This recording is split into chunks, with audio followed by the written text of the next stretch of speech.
Chris, I was having a conversation with your beloved wife, who is very I don't want to say challenging. She never takes anything at face value, and I love that about her. She's also the worst person to play strategy games against because she never loses. But this is why, because she always kind of digs deeper, and she always kind of sees the fifth step ahead. So I'm talking to her, and I'm like, hey, there's this new game. It just came out. It was on my wish list. It was announced, I think, at like the Steam Next cool indie event or whatever, called Melatonin. Oh, the one in E3? Yeah. The one, yeah, I think it was E3 time-ish, and it's called Melatonin. And I was like, hey, this is a really cool game. I actually think you might like this game. I really kind of like am into this game. It's a casual rhythm game. And then her being her, she just asked like 15,000 questions, and I was like, listen. I don't know. It just came out. I don't own it. I don't have it, but it looks cool, okay? Watch the trailer. Yes, she did have a lot of questions, such as, "Are you sure it's casual?" Which was a big one, and I actually would echo that. Are you sure it's casual? Okay. So when I say casual, I mean it's not like I don't know. God, what is the name of that like super duper shooter rhythm game? Oh, I don't remember. Bullets per minute, BPM. BPM, yeah. And then there's a couple other ones, and then there's Thumper. And there's, God, what's another one? There's a lot. We have a whole show about rhythm games, right? Like, just go watch the show. Rhythm games versus something else. I forget what we did, but we did a whole show on it. You can listen to the show. We don't have video. We did the whole thing. Just go a couple back, whatever. So, but what I'm trying to say is like this one, it was not like, I don't think it was easy per se, but it wasn't one of those like super duper hardcore like rhythm game like EDM or whatever. It's like chill. It's chill. Okay, maybe casual isn't the right word. Maybe chill is the right word, because it's melatonin and it's about dreams and sleeping, but it's still a rhythm based game. It still required you to perform actions on a rhythm. And now me talking through that, I should have corrected myself with her and said, okay, maybe not casual, maybe chill. Maybe chill is the word I'm looking for. I mean, looking at the trailer, it looks fairly chill. It kind of seems like it's trying to get a lot of genres in, like a lot of like mini games almost to the rhythm, which is kind of cool. But yeah, it looks like it's worth a shot. Maybe we'll see. But it's also like extreme humble choice bait. Yeah, and that's why I haven't bought it yet. Bait. I like that you use the word bait. Yeah, that's why I haven't bought it yet, because I think it's what, $15. It's currently on sale for like 10% off or something, because it just came out. And like I really want to buy it, but I expect it to be on Game Pass and or Humble like within a year. Yeah, almost certainly. This is definitely that kind of game. So I didn't buy it. But if you're interested, Melatonin on Steam, now playing. Welcome to Pride and Accomplishment. My name is Jason. And I'm Chris. This is episode 90. 90. We do this. I do this every time we get to a big number. Like every time that there's like a 10, it honestly, it really boggles my mind. I like when I tell people about the podcast now, I'm like, yeah, guys, I do a podcast, but I'm cool because we've done 90 episodes. It's not a little fad. It's not a little. We've done 90 episodes. Yeah, it's actually it's kind of crazy considering where we started. That we are as far as we are, and the next big milestone is coming, number 100. I want to do something. I want to like. It's so cliche, but I really want to do a clip show. Oh my gosh, we'll see how that goes. Come on, who's gonna edit the clip show? At least a lot of the pre-shows. I'll go back and do it. Hopefully, let's see. Okay, and that'll be in 10 more episodes. Will be in 20 more weeks, so that'll be somewhere around June or July, right? Mm-hmm. Maybe, I don't know. So hopefully, it's a little slower in my life around then. Perhaps, maybe we'll see. Don't count on it. And maybe I'll have a little bit of time. I could also, start now instead of, 2 weeks before the episode comes out. That would also be something I could do. Yeah, if you're going to do a clip show, the clips are already there except for the last 10 episodes. Yeah. So, yeah. What something I really do want to do in this would be pretty easy is take a clip from our first episode to just compare the sound quality from our first. Have you ever went back and listened to our first episode? Not in a long time. I'm really, really proud of how we did it, because originally we said we just got to do it. We're just going to just use your headset mic. Just go for it. Headset mics they're good for gaming, right? They're high enough quality for when you're just sitting in Discord talking to each other. They're way more comfortable. They're not sitting in front of your face while you're gaming. So I think they're better. So we were like, let's just do it. And if we actually do an episode or two, we'll go buy mics. And then once you did it and I heard the quality of your mic, I was like, I got to go do it now. And I was one episode behind you in terms of quality. And then by episode 5, we sounded really good. We sounded like we do today.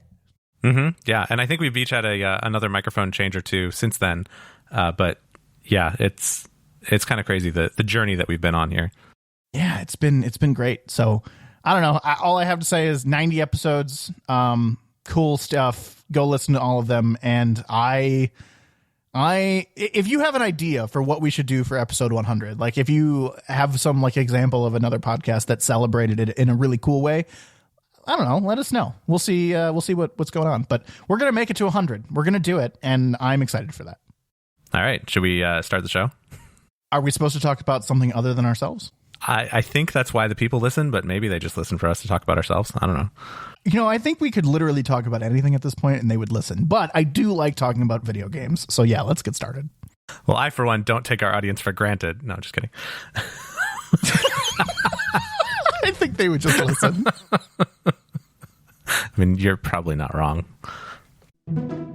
It has been, at the time of recording, 12 days since I purchased World of Warcraft Dragonflight. Well, we left off the last episode wondering if you would purchase it, so I guess that answers that. So it happened, and it has been 12 days. And as of this moment, I have spent 49 hours in the game in the last 12 days. So what's that, like 4 hours a day-ish? Yeah, around there. I'm not very proud of it, but oh my goodness. What a change from the last time I played World of Warcraft. What a massive change in the game. So when you say massive change, are you talking the leveling experience, the story, the game, the graphics, what's going on? Yes. All of those things. Yes. All of them. Yes. So 3 primary things stand out to me. The first is the expansion, right? The story itself, the where we are, what we're doing, and what kind of game elements are involved with them. And we'll get into that. I'm going to do a table of contents. The second thing is the class I'm playing. And the third thing is the group of people I'm playing with. So I want to talk about all 3 of those things. And you cut me off because I can talk for an hour. So let's talk about Dragonflight. I'm just going to intro this for a second, and then maybe you can help me out here. But when Shadowlands came out, and maybe I talked about this already. Maybe we talked about it last week. But in any case, when Shadowlands came out, the reception was really bad. Like, people just were not happy with Shadowlands. And I had planned on playing Shadowlands, so I played pre-patch, right? I was playing up to and then during the release of Shadowlands, kind of trying to level a character, getting ready. And Shadowlands came out, and like the community did not rally around it. They did not like it. Like the YouTube video, like the content creators were bad. The guides were just like not nice. Just everything about it was just like really, really negative. And at least that's what I remember. So it didn't come across like it didn't encourage someone particularly new to the game to continue playing the game. Dragonflight has been an absolute breath of fresh air. Yeah, it's definitely, there was a lot of negativity around Shadowlands. We didn't really talk about that. We talked about the stakes conversation of the story, but the expansion this time has been much better received, and the buzz around it is much, much better online. And I mean, from anecdotes from everybody I've talked to, including myself and you. Yeah, it's been so nice to I thought that was just the way World of Warcraft expansions were. Oh, it's a big community, the larger you get, the more kind of naysayers you have, and they tend to be the loudest. And I was like, maybe just Shadowlands was like, maybe that's just what a WoW release is, right? It's just people poo-pooing on the game. Like, that's just what it is. And because I had not experienced an expansion release before while playing the game. So I just didn't really know, but it didn't feel good.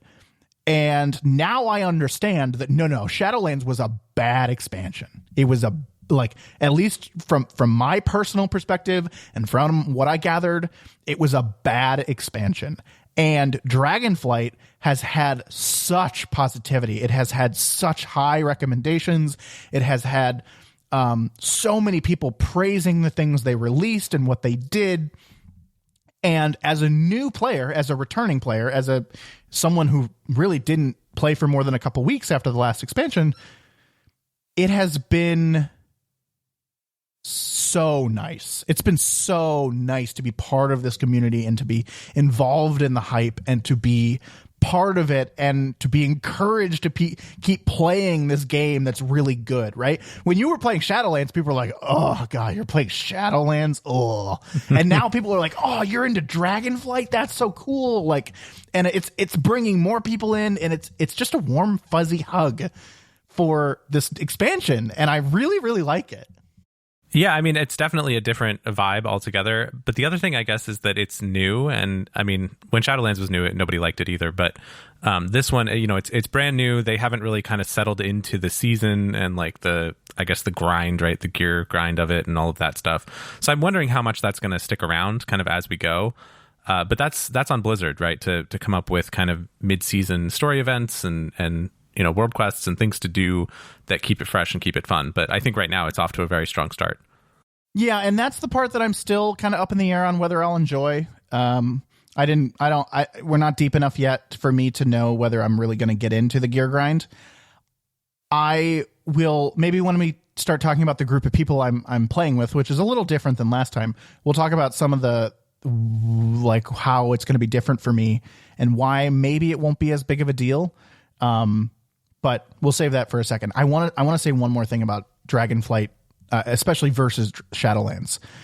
What I've been telling, if everyone kind of always asks, like, oh, why is it so much better? And you need like that elevator pitch. You need that thing to say like, oh, well, here's like the key thing on why it's better, right? Mm-hmm. There's been two kind of things I point to. One, it's a little bit more ephemeral, but like the first thing is, they have made such an effort in Dragonflight to make things more account-wide, and that speaks to me, especially as a Guild Wars 2 player, right? Like account-wide achievements and account-wide unlocks and things like that. Things that affect all of my alts when I do something, that speaks volumes to me. It speaks on valuing the player's time and not being money grabby and like not trying to be addictive. And that really, I really like that. So that's been one of the more ephemeral kind of things of the expansion that I really like. The other thing, the elevator pitch, right? Shadowlands. You get into Shadowlands, the expansion starts, and the first thing they do, I mean, I don't know, maybe one of the first things they do is they throw you in to a zone where you cannot mount. Oh, yeah. Mm-hmm. Yep. And I know that changed later in the game, right? I know the Maw eventually got mounts, right?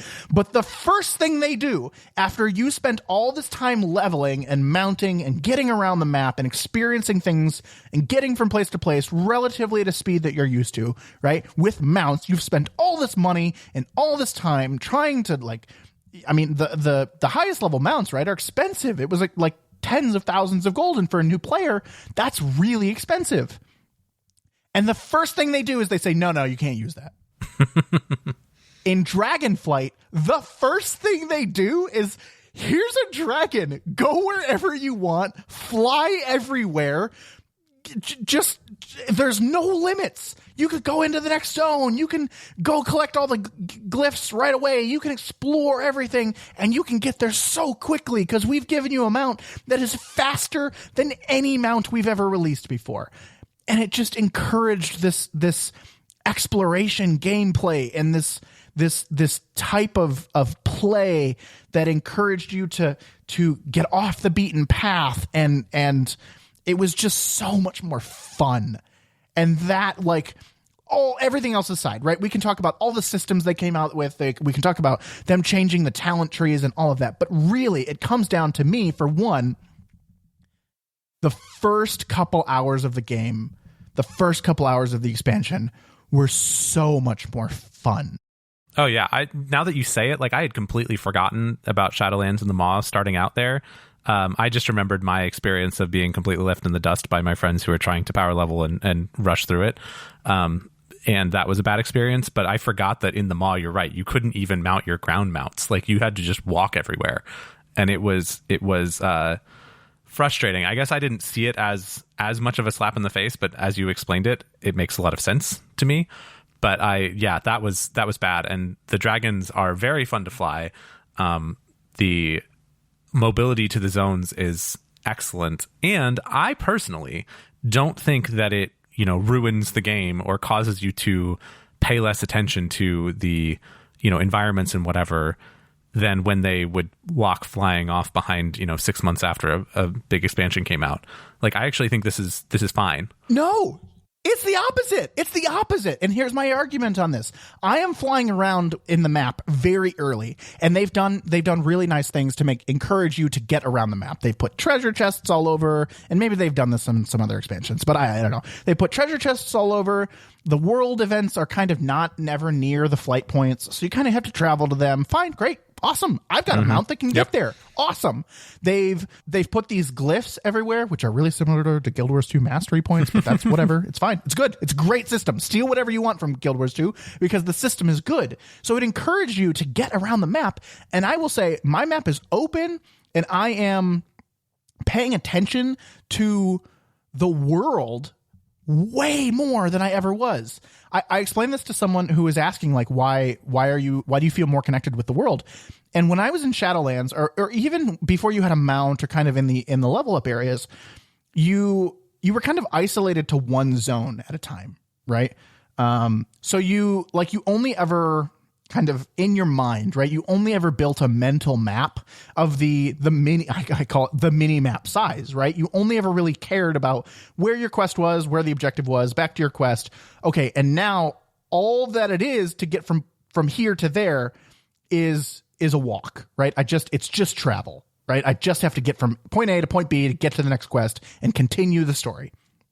That's what World of Warcraft was, right? It was a quest system. It was a quest line. It never really encouraged you to get off the beaten path. Like I maybe it did a little bit, but it was never really like truly trying to get you off the beaten path. Dragonflight, with the dragons that allow you to fly, my map is constantly open. My worldview of the map is much larger because it has to be, because I can get from point A to point B. I'm connecting the dots of the story and the map and the design and the geology of the area and all of it. Like, it's all becoming part of the story because it was designed that way, because the mount requires it to be that way. And it's just so much of a better experience because of it. I am so much more connected with the map. I am so much more connected with the zones, even though I'm flying over it the whole time.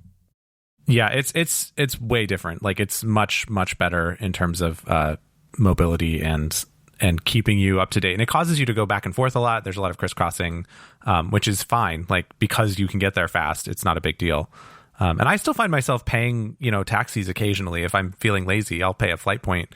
If I'm going to go across 2 zones, I'll, okay, fine, 6 gold, whatever. Like, I'll just go and let it do that while I, go do something else for a minute. And then come back, and I'm at the next kind of hub flight point area, and then I can dragon my way into whatever the specific place I was going to is. And so I think it really it even ties in with the taxi system just as well as it has in the past.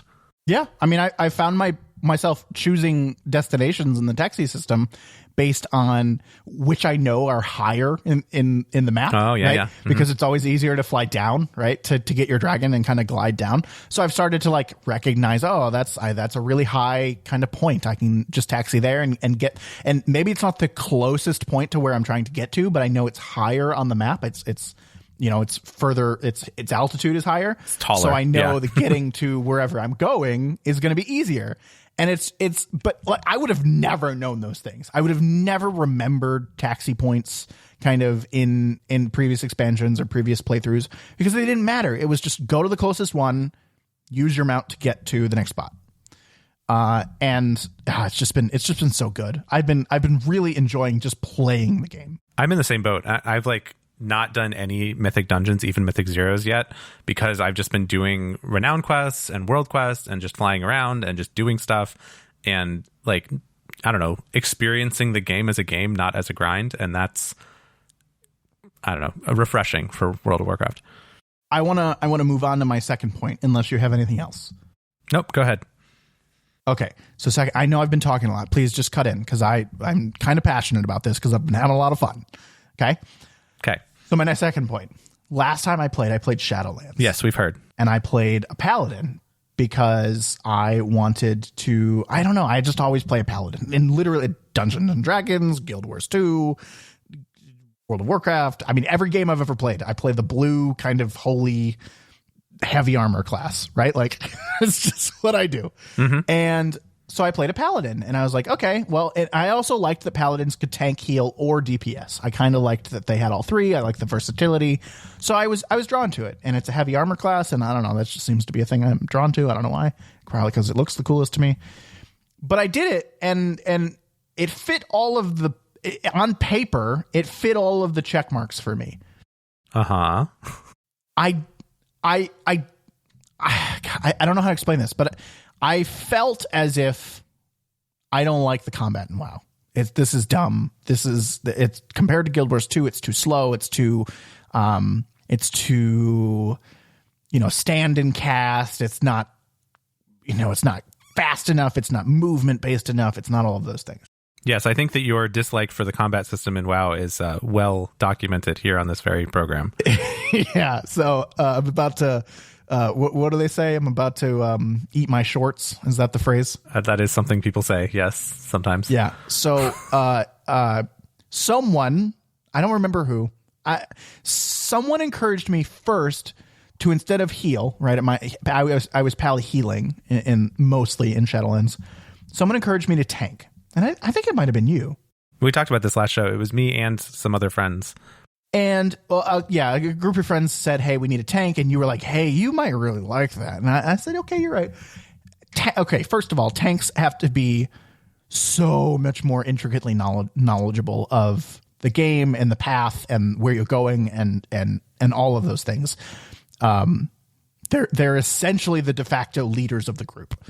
And that scared me a lot in Shadowlands. And it still does kind of scare me a lot in Dragonflight, but we'll talk about the group of people I'm playing with, and that might help a little. But with that decision, I said, okay, I'm going to try a different class. I'm going to try something else. And so I went through what are the best tanks, what are the pros and cons of each tank, and how all that. And I found that Demon Hunter is the most mobile. Mm-hmm. And boy, am I loving it. It's so good. It's so good. And what I want to say now, and what I've said to a couple people, is you cannot judge World of Warcraft combat without playing a broad set of classes, because the classes are so different in how they play. So different. And I didn't realize that. I didn't understand how much of a difference it made to how the game feels with the different classes that you play. Demon Hunter is mobile. It's engaging. It's kind of fast, but not too fast. It encourages you to kind of keep an eye on your enemy. I mean, it does so many things that I feel like I didn't do with Paladin. And maybe I just wasn't good at Paladin. Fine, whatever. I'm willing to accept that. I am really, really enjoying Demon Hunter. And I have now realized that the crap that I gave WoW combat, right? Big air quotes there. WoW combat was really just me kind of not enjoying Paladin combat. Wow, that's a big about face there. Yeah, and I think it's you almost like the person that's been converted is the best advocate, right? Because now, like when someone else says, "Oh, I don't like WoW combat," I'll be like, "But did you try?" And but I was in your and now but look at what I found, and so a lot of what I've been doing for a lot of people are trying out WoW, right? It's been actually kind of a almost like a renaissance of WoW. A lot of people have been trying it, and I've been if they don't like something, I'm like, hey, do not push it. If you don't like it, try something different, because the style is so different depending on what you play. So make sure that you've tried a couple of things before you give it up. And Demon Hunter is different within the first 20 levels. Like, it didn't take long for me to understand that it's way more mobile. It's way different. And I just really liked that. I thought it was really good. So, I guess I wanted to publicly say that, I was wrong about World of Warcraft combat, and, I'm really enjoying it. Well, we thank you for your admission there. And I would say that the combat is very different, but there's kind of like some like groups of classes of things that are, stand and casters, or, get up in their melee people. But paladins are supposed to be get up in their melee people, and you didn't like them. So, I guess that's maybe not a given. And then there's also different kinds of like resource management, and like whether you generate like points that you spend, or whether you just generate some sort of energy or mana. So it's not as like regimented as like points, but it's just like freeform numbers, and definitely very different. Demon Hunter is both. Oh, okay. I didn't even know that. I've never really played a Demon Hunter. I think I made one once and played it for an hour, and that was it. But I didn't really get into it that much because I actually prefer the kind of stand in the back and cast kind of gameplay and tab target stuff and all of that. That's what I like. And I know that's not what you like, but I prefer it. Do you have your eye on any other like classes? Have you researched, or not researched, but like, have you seen any other classes that look like they might be fun? So I want to have, this is a really good, deep, tank build that for Demon Hunter. And I'm really enjoying it. I don't think I want to learn the Demon Hunter DPS spec, because it's just not something I don't feel like I'm interested in. Like it's similar, but I don't feel like I'm really interested in it. Evoker is the new class that came out with Dragonflight. Right. So I definitely want to try it. And Evoker can be both a healer and a DPS. So I feel like if I kind of level up that character, and they start at 58, so it would be a pretty quick level up experience. I that's what I want to try. I think that's going to be next, but I now realize that if I don't like it within 5 levels, that I'm probably not going to like it. And I'm okay with that. So I'm going to try an Evoker next. I'm going to try it for healing, and maybe learn the DPS spec of it.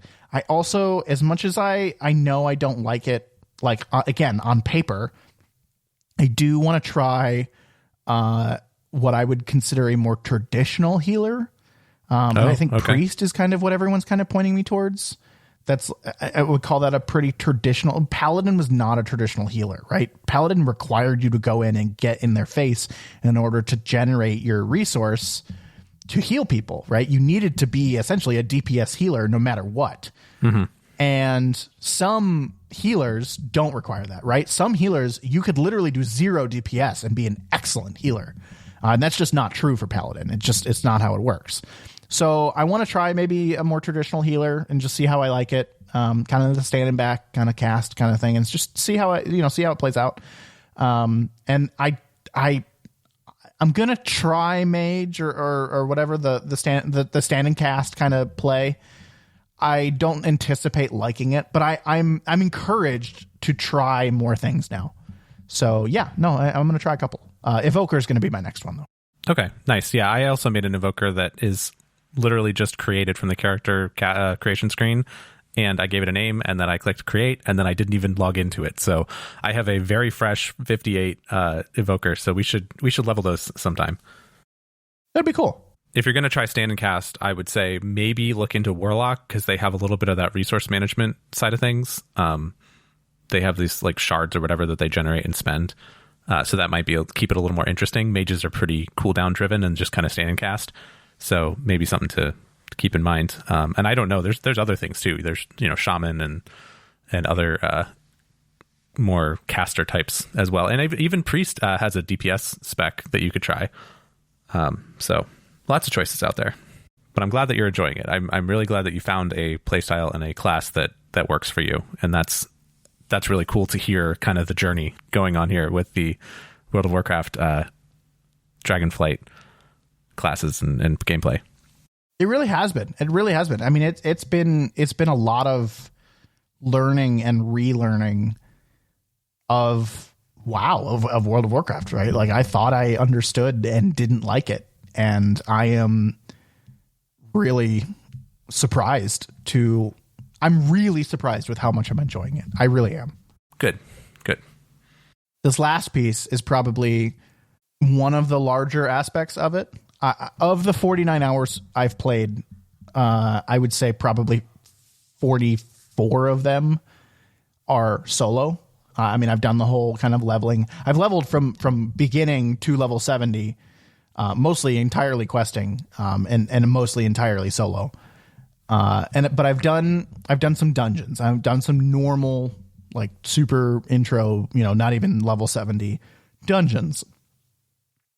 And I've done them with a group that most of them have played WoW before, but none of them were all of them were kind of what I would consider returning players. They either were playing classic and hadn't played retail in years, or, I know most of them from Guild Wars 2 and they were trying Dragonflight because of the great press it's getting, the great reception it's getting. And so they're trying it. Right. And it's been like, when we go into a normal dungeon, particularly one of Dragonflight that we've never done before, we have no idea what to do. We have no idea. And we've been progging it. We've been progression raiding. We've been progression dungeoning these normal dungeons as a noob World of Warcraft group together and having a blast. Such a good time because no one is carrying us. We're having to talk about and figure out mechanics. We're not looking stuff up. The only thing we're using is the in-game kind of dungeon journal or dungeon, whatever it's called, where it tells you kind of a couple of key points, right? But we're figuring out these things on our own. And it's like we're mythic raiding, but they're normal level dungeons, right? And it's really, really fun because it's a good group of people. Everyone's super positive. Everyone's kind of learning together. And we don't care if the normal dungeon takes an hour. Like, it doesn't matter to us because we're just having fun. It, like what you said earlier, like, yes, you're doing a lot of open world stuff. We're doing some dungeon stuff, but we're just experiencing the game. We're not trying to get the best gear. We're not trying to push these really fast. We're just learning. We're just having fun. We're just playing. And that's been a very different experience than what I'm used to in World of Warcraft. Yeah. With people trying to push and getting higher keys and getting higher gear and all of that stuff. And that's not bad. I probably will get there. I'm like, that's what it's about, right? That's what 3 and 4 weeks down the road are about. And that's not to say that now that I've done some of these dungeons, I haven't looked up some of the mythic stuff, right? The mythic plus level, mechanics and routes and, a lot of that learning, particularly because I'm a tank, right? I've started to research some of that, but I'm only doing that research for the dungeons that we've already done on normal, right? I'm still trying to experience them for the first time with my group of friends that is all doing it together. So we're all progging it together. So we're all figuring it out together. Heck, we don't even know what, like, we're like, oh my God, how do we get to this boss? Like, what order do we do these bosses in? We don't know. We're just literally figuring it out on the fly. And it's been really fun. It's been really, really different in how I'm used to experiencing World of Warcraft and how I know other people to experience World of Warcraft. And it's been a really good experience. That's really cool. That's great to hear. I'm glad that you found a group that kind of matches your style. I would actually love to, if you guys have a slot at some point, if one of your people isn't there or something, I'd come along, because I haven't done any of the Dragonflight dungeons yet. So that's definitely something that I'm into and looking forward to at some point. Are you playing with like DBM and like boss mods at all, so that you get like the text on the screen that's like obvious and tells you what to do? I am playing with DBM. I would say, because I'm still learning, I'm not super paying attention to them as close as I probably should. So yeah, it's there. I'm sure it's telling me something useful. Oh boy. Okay, great. I mean, I'll get there, right? Like the first time you experience a boss, you're like literally just trying to figure out where to stand. So, Sure. But yeah, no, I mean, I've done a couple of the Dragonflight dungeons, particularly the lower level ones, right? You get one at 61, you get one at 63 and 66. I've done the level 61 and 63 one a couple of times now, and I'm definitely learning mechanics and DBM and you know, we're one pulling bosses now. Again, they're normal levels. They're not hard. They're very, very easy. But, you know, it just goes to show that even when you don't look up a guide and you're kind of just learning it on your own, you're learning it as a group, like, and yes, I have DBM. You start to get better at it, and I mean, it's also the gear, I'm sure, but it's been fun, and I think I will get there. To your point, though, you know, I've definitely started to find the weak auras, to find the add-ons that help with mythics, to help with, you know, routes, to help with mechanics. I'm getting there, and starting to get them installed. Starting to pay more attention to them, starting to put them on the part of my screen that I will actually see, you know, things like that. Well, that's good. Yeah. You get into it. And I think that building into it slowly is definitely the right way to go, you know, because if you just be like, oh yeah, I got this pack of add-ons, you know, that my favorite streamer says is a good idea. So now I have these 37 add-ons installed, and it adds all this stuff, and it changes everything about the game, and it makes it so all these little things pop up, and all the unit plates are doing those stuff, and the weak auras are flashing pictures all over the place, and sounds are coming from everywhere, and everything else. Like, it can just be so overwhelming that it's just not even fun. Yeah. Well, and I hate to use this because whatever. I'm doing like design thinking, right? Okay. For those of you that have gone through design thinking, you start with a problem instead of trying to like give a solution. And I've found myself like saying, "Ooh, I would really like a notification for that," or "Ooh, I would really like to know," like, because I'm kind of training, because I understand the mechanics of WoW and some of the people that are new. So I'm trying to teach very basic mechanics to people, you know, fundamental mechanics to don't stand in that, you know, here's what a frontal attack is, interrupts, you know, I constantly am reminding my group, like, hey, learn your interrupts, put it on a key. So like, you know, it's been one of those things where I'm like, hey, I know there's add-ons out there that will tell me who in my party has used their interrupt and who is currently on cooldown and who has one ready. So that's been something I have design thinked, right? I've said, I have this problem in training. I don't know when people are using their interrupts or who has one available, so I can't be like, hey, your name, whatever your name, like Chris, use your interrupt right now, right? Like I can't do that because I don't know that you have it. So that was a weak aura that I went out and found, and what I found was all of the Mythic Plus dungeon people use this this weak aura, because it's so important. But I found that solution from a problem that I was personally experiencing, and that is, it's so much better of a progression of building your UI and learning how you play and how you want your things to look, that you're right. It's a totally different experience than just installing everything and saying, okay, well, learn this UI now. You know, so I'm learning the game and getting solutions to my problems by learning the game, rather than having the solutions and then learning how to use the solutions for the game that I'm already playing, if that makes any sense. Oh yeah, and that's absolutely the way to go. And I'm glad that you've found it that way, because I've definitely gone down the other way a few times, and it never really ends up feeling like something you want, you know, like you just kind of feel like you have to do it that way, and you don't feel like it's something that you went and found and sought out and wanted to do. So that's definitely the right way to go. Those are my 3 points. I mean, I think those have led to like me really enjoying the game. I think those are like the big things for if I'm comparing Shadowlands to Dragonflight or comparing my previous experiences to this experience. I think that those are kind of the 3 main pillars of what is causing me to put 49 hours into the game in 12 days.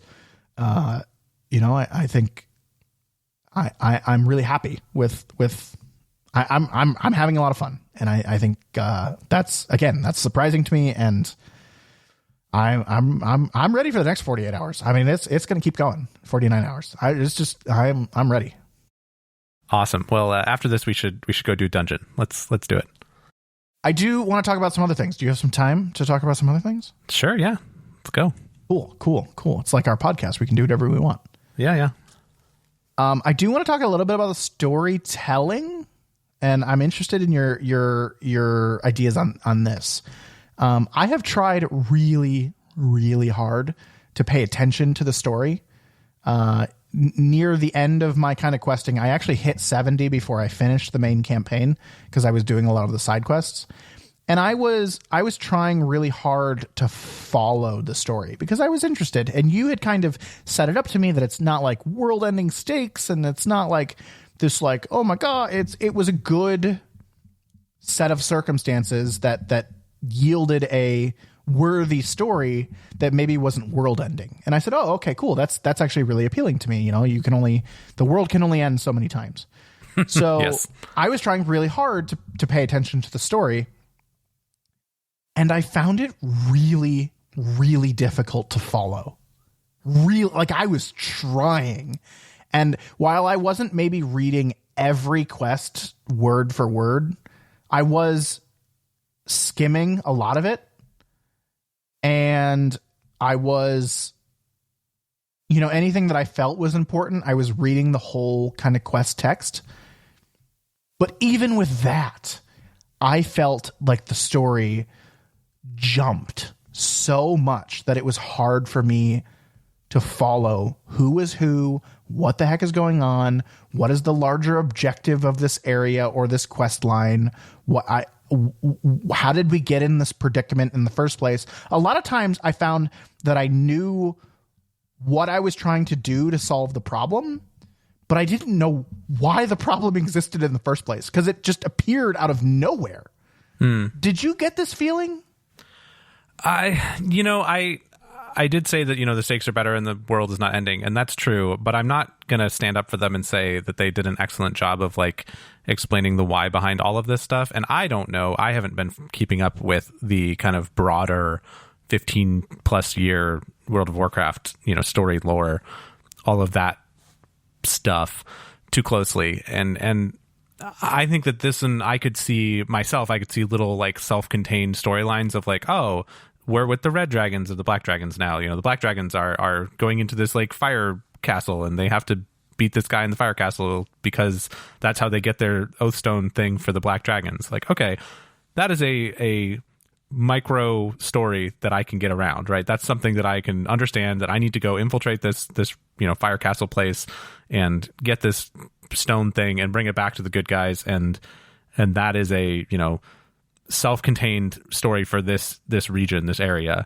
I don't know. I guess it didn't have, the reason I'm talking about world-ending stuff is like it's not a strong feeling of like, oh no, the plague is coming and infiltrating everybody, and like, it's just this big bad overarching thing. I mean, there's a little bit of that in this, but I felt that like, at least in the individual map sections for the new map area for Dragonflight, that you could kind of understand like, okay, these guys need this thing, these guys need that thing.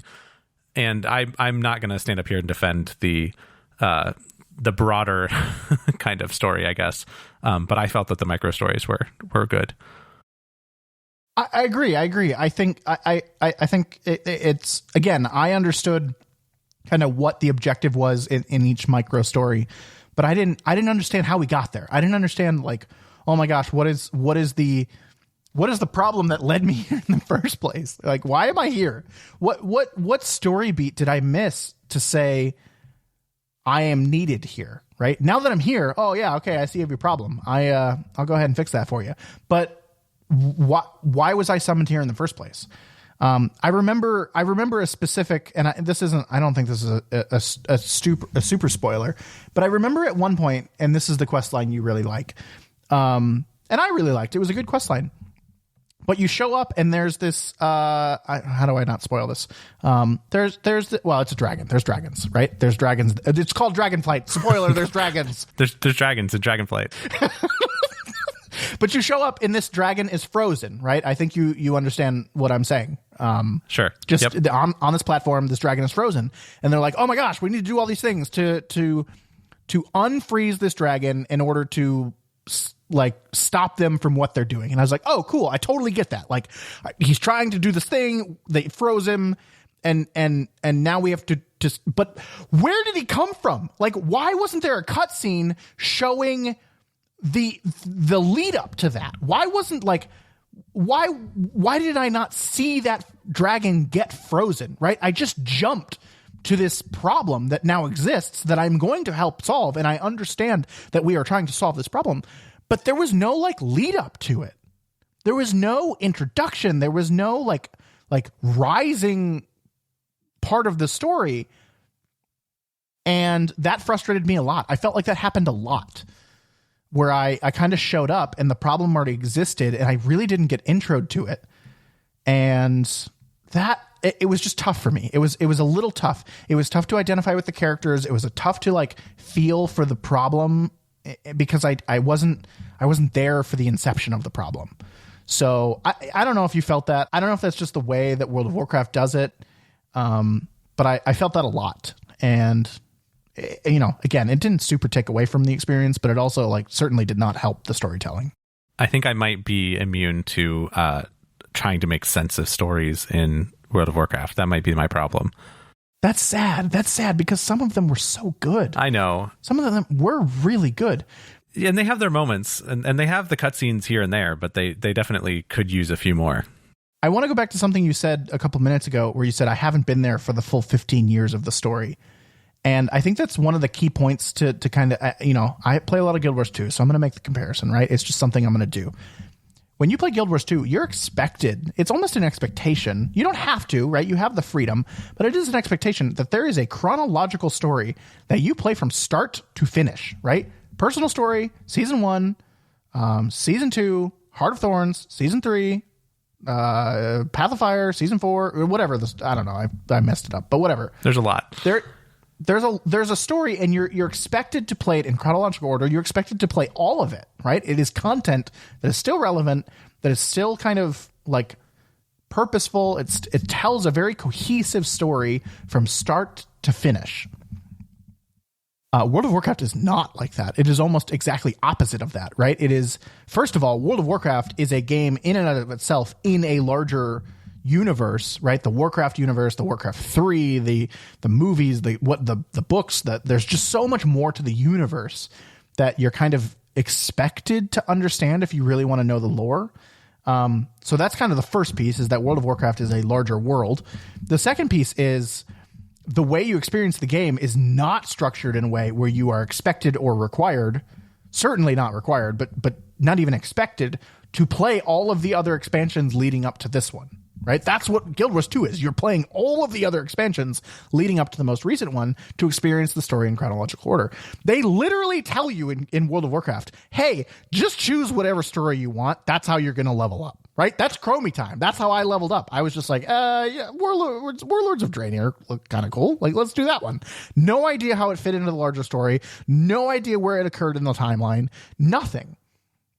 And again, not a bad thing. Different experience. That's totally cool. Fine. But what it does is I didn't know who any of the characters were. I didn't know Kalagos? Khadgar. Khadgar. I didn't know Chromie. I didn't know Chromie. People like Chromie, apparently. I don't know. And I didn't know any of them. And again, not a bad thing. Different experience. Maybe I was expected to learn the lore, but they didn't do, it's the same problem. They didn't do any introductions to those characters. They didn't when an author writes a book and then they write a second book in that series and then a third book in that series, and they think to themselves, no one's going to be dumb enough to start on the second book, right? But they introduce the characters again in the second book, mostly to like kind of remind you who they are from the first book, here you go. But like if you didn't read the first book, you kind of get a short little introduction to who they are. Sure, yeah. They don't do that at all in World of Warcraft. It just does not exist. You're just expected, like when this name comes up, you're just expected to know who it is. And I don't know who it is. So I don't get any of that like attachment to that character. I don't form any of the bond with that character with the story. And that's sad. I think that's really sad because I think the stories are good enough to build those bonds, but they never establish them from the start. So I just don't care about them. Yeah, I guess I treat each WoW expansion as I try to, as a self-contained story. And if there's characters that it feels like I should know who they are, I ask other people who I know have been playing for longer, or I can look them up. But usually I just ask people and I'm like, okay, so who's Khadgar? What's his deal? And they're like, oh, yeah, he showed up in Wrath of the Lich King and he was like the most powerful mage in the world, and he's just kind of been helping you out, or you've been helping him out for the last like ever. He did make appearances in most of the previous 4 or 5 expansions. Why can't they say that? Why can't they do that? Why can't they when he shows up, you're like, oh my god, like just like, can you imagine like a little cutscene, right, where they take the camera back to the extras and there's like an extra kind of saying, oh man, look at that guy, that's the most powerful mage in the world, right? Like they could do it. Like I know it's not World of Warcraft style, but like something like that would be so helpful to new and returning players. Yeah, I don't know. That's just not what they've chosen to do. But I think there is enough stuff that if you go to the right place, which I can't tell you where it is because I don't know, but you go to the Archmage library or whatever, and you go read some of the books there or something, right? You could find out about Khadgar and his, where he was born or something. I don't know. And like it could tell you all the things about him if you really wanted to know. Not saying that you should, not saying that people should, but I'm pretty sure that there's a lot of people that write a lot of story flavor text stuff in WoW that almost nobody experiences. So I think it's out there, though. I think. I agree. In World of Warcraft does a really good job of building an actual MMO world where you can go and explore and learn lore, and it's really good. I'm not saying it's bad. I'm just saying that there's storytelling from a purely storytelling standpoint, right? From a movie or cinematic, they're so good at cinematics, right? But purely from a linear story standpoint is not nearly as good as Guild Wars. And that's okay. It's a different game. I'm not saying it's a bad game because of it. I'm making that comparison. And I was a little saddened by that because I think the story is good and I think it's worthy of better linear storytelling. But it stood out to me a little bit. Yep. I mean, I will absolutely agree with you that the Guild Wars story is much easier to follow, but also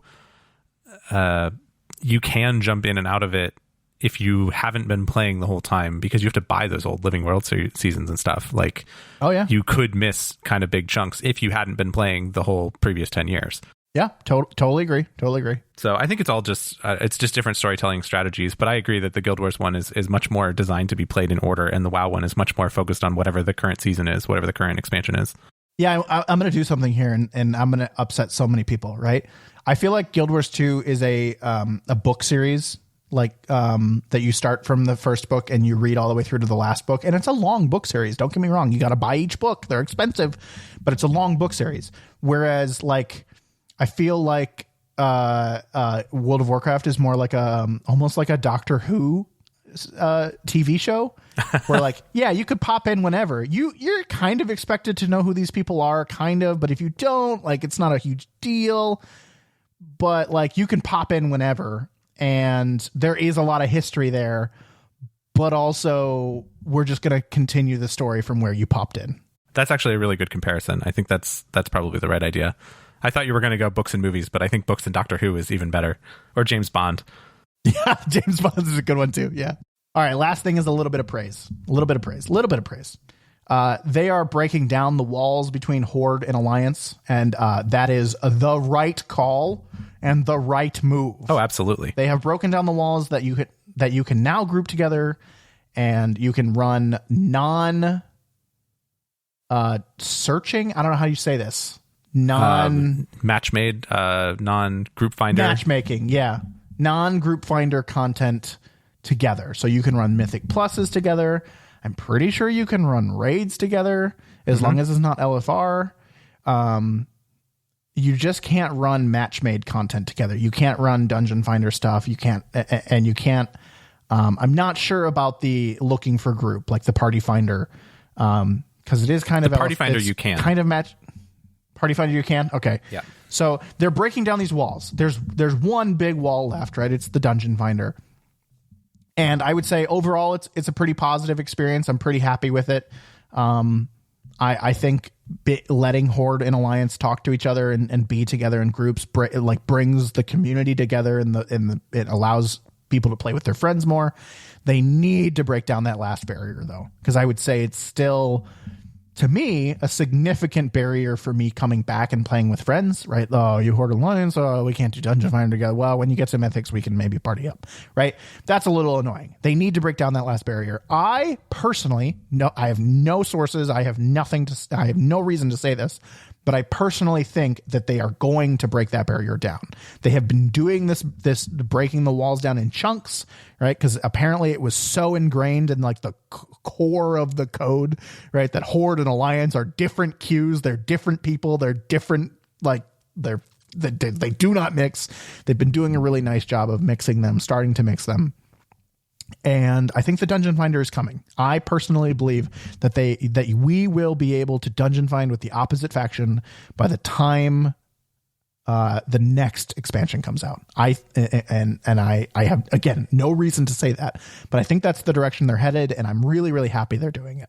I think you're right there. I do think that they are moving in the direction of factions not really mattering, and I think it's the right way to go because, yeah, it's a pain in the neck to be able to not play with people because you made some choice, because whatever group you were playing with, 7 years ago said, oh man, Alliance sucks, we should play Horde. And so you got roped into playing Horde, and then you're like, well, but now I can never play with my Alliance friends. It's silly to artificially segment the entire user base along this weird dividing line. Like, even just from a population standpoint, from a game population standpoint. So I think you're on the right track there. I think that they will do something to kind of break that down in the coming year or two.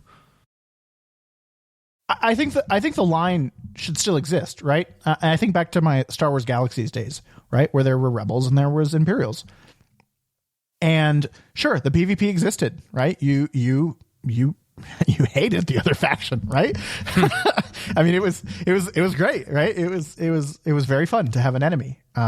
But you could do PvE content together, and that was the whole point. And I think like that was a major problem with World of Warcraft, is that yes, this PvP definition of Horde and Alliance was also defining the PvE experience. And I think that was where the problem is, and it's almost gone. And I hope by the end of it, we're just like, yeah, let's just run whatever together, and it doesn't matter who you are or whatever. If we're PvE, we can play together. If it's PvP, well, obviously Horde and Alliance. I mean, they're even doing that now, right? They're trying to balance the two sides, so that you could, you can have the option to swap to the other side just to get in a game faster. But I understand the breakdown between Horde and Alliance on the PvP side. So, just overall, it's a positive comment. I think if that was something that was annoying to you in World of Warcraft in the past, just know that, they're trying to fix that. They're trying to move forward with that. And, it's been a positive kind of note for me of a returning player to say, hey, okay, well, from a PvE standpoint, it doesn't matter anymore. And that's awesome. Chris, do you think we've kind of covered everything?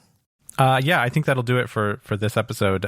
We haven't talked about anything like dungeons and raid wise. Maybe not next episode, but maybe in a couple or a few, we will have a little bit more perspective on the kind of group content there, on the higher level stuff, the pushing and the gear grind pieces. But I think for now, we've definitely given a good overview of our thoughts on the Dragonflight 2 weeks in.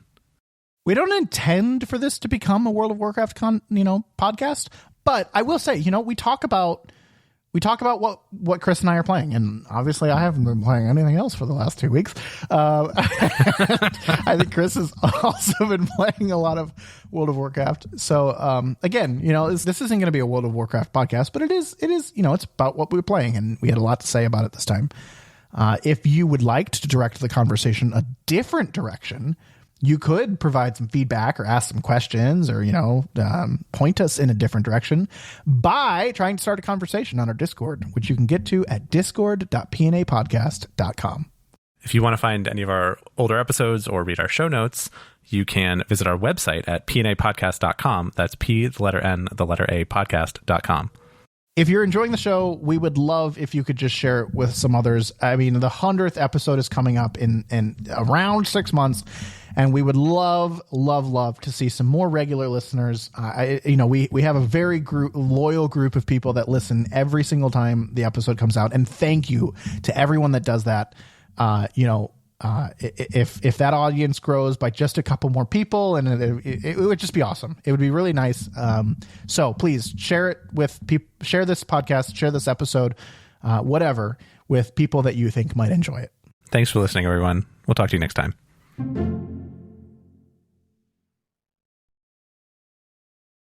I love your note in the show, in the agenda, or the notes for this episode for the post show. I love what you've said here. The hunt begins. Yeah, this is the part of this whole process that I guess I really wasn't looking forward to. So as we talked about a couple of shows ago, AMD has come out with their 7900 XT and XTX graphics cards, and of course NVIDIA came out with the 4080 and 4090. So now I have some tough decisions to make, but even then, after deciding what I want, there is the hunt, literally, of finding anywhere to buy a graphics card anywhere close to MSRP in 2022 or 2023. And let me tell you, it is hard. I have heard that they are sending 200,000 AMD graphics cards to the US market. In comparison to 1 million cards being sold this Christmas season. Is that a total or for NVIDIA, or what's the million? I think it was a total for AMD. Okay. It just goes to show that 200,000 is not enough. Sure. I'm sure that they're sending them as fast as they can make them, but it's definitely tricky to find. Do you have any, are you doing the YouTube drop kind of channel watching? Are you following any methods? Are you subscribed to any, alerts or anything like that? I'm not, because I don't know where to find those. I should just look on YouTube, but I don't know where even to look, because the last time I bought a graphics card was in, 2016 or 17. So it's been a long time, and it was before it was kind of a, hot commodity to get a GPU. I mean, it was still kind of a hot commodity, but now it's just a whole nother level. So I don't even know if there's a website or something, like a deal site or something I could be checking. I basically have several tabs open to various Newegg and Best Buy pages, and I just refresh them every once in a while and just hope that someday the buy now button will be lit up and I'll just be able to buy it. So I'm definitely following the random method at the moment. Are you on a specific timeline? Do you want to get it by a certain date?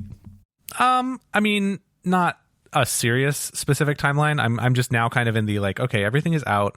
I can start actually looking, and I'm honestly, I'm not even totally sure what I'm looking for, exactly. I'm very much between a 7900 XTX from AMD and then either a 4080 or a 4090 from NVIDIA. Dang. I know. I know. If any of them became available, though, you would probably make a decision pretty quick. Yes, I think if I was staring at the thing and it said, you can have this one and not the other two, it would be a pretty easy decision just because of availability. Because I think all three of them will be fine for what I need them for, but I keep going back and forth, especially between the AMD and NVIDIA conversation, especially around ray tracing, because that's really the differentiating factor. Yeah.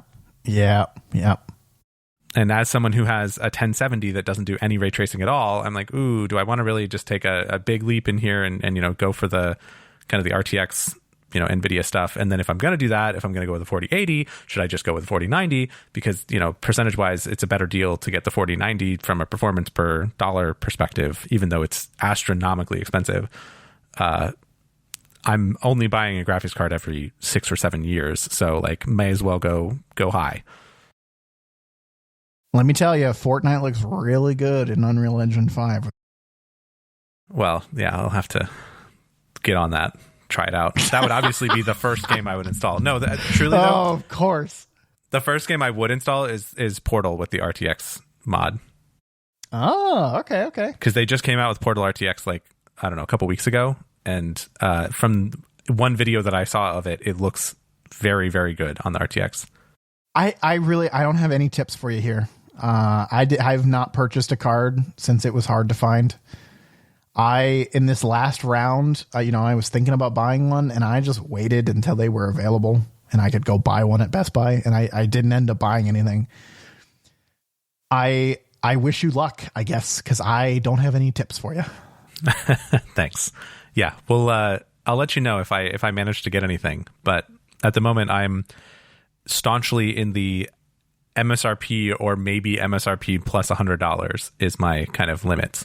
So, when you see a 4090 and it's like $2,400, you're like, no, that's insane. I'm not going to overpay just because of scarcity.